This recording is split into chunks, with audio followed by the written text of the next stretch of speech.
उद्धव ठाकरेंनी आदित्य ठाकरेंच्या मुख्यमंत्री पदावरून फडणवीसांवर केलेल्या टीकेनंतर ठाकरे गट आणि भाजपात चांगलीच झुंपली।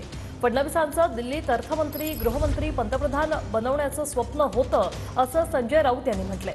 आदित्य ठाकरेंना मुख्यमंत्री बनवून दिल्लीत जाईन असं फडणवीस म्हणाले होते असंही राऊतांनी म्हटलंय। पण मोदी शहांनी फडणवीसांचे पंख छाटले आणि फडणवीसांना शिंदेंच्या हाताखाली काम करायला लावलं असा राऊत म्हणतात। तर आदित्य ठाकरेंचे मुख्यमंत्री बनवण्याची लायकी आहे का असा सवाल बावनकुळेंनी विचारलाय।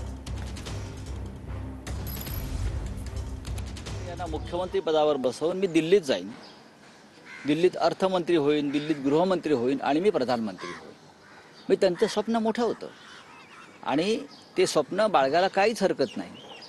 पण त्यांचं हे स्वप्न बहुधा मोदी आणि शहाजींना आवडलं नाही आणि त्या स्वप्नाचे पंख कापून त्यांना महाराष्ट्रामध्ये डेप्युटी सीएम केलं असं मला एकंदरीत जे काही राजकारण आम्हाला कळतं त्यानुसार दिसतंय की इतकं मोठं स्वप्न जेव्हा फडणवीसजी पाहायला लागले तेव्हा मोदी आणि शहांनी काहीतरी निर्णय घेतला आणि महाराष्ट्रात त्यांना एकनाथ शिंदे या ज्युनियर नेत्याच्या हाताखाली काम करायला लावलं।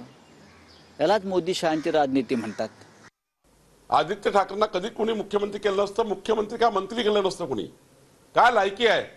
कुठल्या पंचायत ते पार्लमेंट पर्यंत त्यांनी काम केलं आहे? कधी रेशन कार्ड काढलं आहे? कधी आधार कार्ड काढलाय कुणाचं?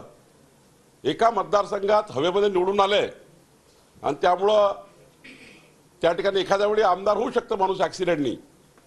पण काय लायकी आहे? मुख्यमंत्री पदाची लायकी आहे? कोण शब्द दिले त्यांना? जो माणूस लढवाई आहे त्या लढवयाला त्या लढवयाचं मेडल मिळालं पाहिजे, त्या पद्धतीने त्यांना मुख्यमंत्री पद दिलेलं आहे। आम्ही काही मागितलं नव्हतं त्यांना, पण त्यांनी दिलंय आणि आज पाहिलं तर मुख्यमंत्री म्हणून एकनाथ शिंदे साहेब टॉपर म्हणून आज आपलं अस्तित्व त्यांनी निर्माण केलेलं आहे। म्हणून नरेंद्र मोदी साहेब असतील, अमित शहा साहेब असतील, हे सर्व नेते असतील भाजपचे, ते आज देवेंद्र फडणवीसासहित सर्वजण एकनाथ शिंदे साहेबाला एक सन्मान देतात। त्याच्या मागचं कारण एक आहे त्यांनी केलेला त्याग आणि त्यांचं काम करण्याची असलेली पद्धत।